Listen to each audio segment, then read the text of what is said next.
Siku Yesu Kristo amezaliwa, mzee Simeoni akamshika mtoto akasema, sasa Mungu waweza kumchukua mtumishi wako kwa amani, maana nimeona utukufu wako. Maanake kilichokuwa kinasababisha mimi niendelee kuishi ni kazi ambayo kwa kweli nimeikamilisha.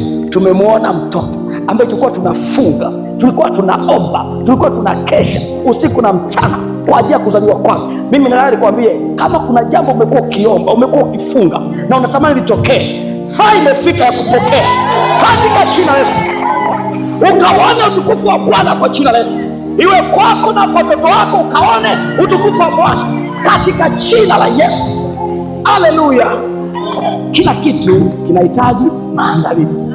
Hakuna kitu kibaya kwenye maisha kama kuingia kwenye jaribu au kuingia kwenye hali fulani pasipo maandalizi. Hata kama ni baraka imekuja kwenye maisha yako, kama ukujulishwa mapema na hujajiandaa nayo, ndugu yangu, hiyo baraka itageuka laana. Hiyo baraka itakutesa, hiyo baraka itakunyima raha. Ndio maana kuna watu ambao wameingia kwenye baraka fulani, lakini hawakuwa na maandalizi na hiyo baraka. Matokeo yake baraka imekuwa mzigo. Sijajiandaa. Kwa kila mmoja, kabla jambo halijatokea, lazima upate picha ya maandalizi ili hilo jambo lisikusumbue.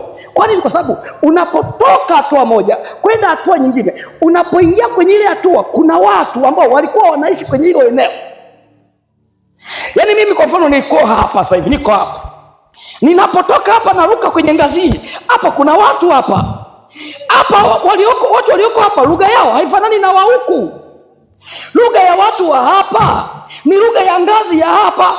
Kwa kama sijaandaliwa kujua namna ya kuongea na watu hawa walioko kwenye ngazi hii, mimi automatically force iliyoko hapa itanirudisha huku. Vivyo hivyo nikipanda mpaka hapa kuna lugha, nikifanya vizuri hapa kuna lugha napanda hapa. Sasa moja kati ya kitu ambacho Mungu anafanya, anakuandaa namna ya kuwasiliana na watu wa mazingira hayo kabla hujafika. Huwezi ukaanza kumiliki mamilioni ya fedha wakati akili yako iko kwenye kiwango cha laki.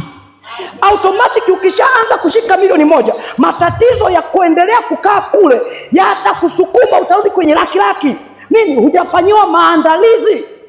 Vivyo hivyo kama hujajiandaa kukaa kwenye ndoa, umejiandaa tu kwenye uchumba, siku ukiingia kwenye ndoa kuna lugha yake.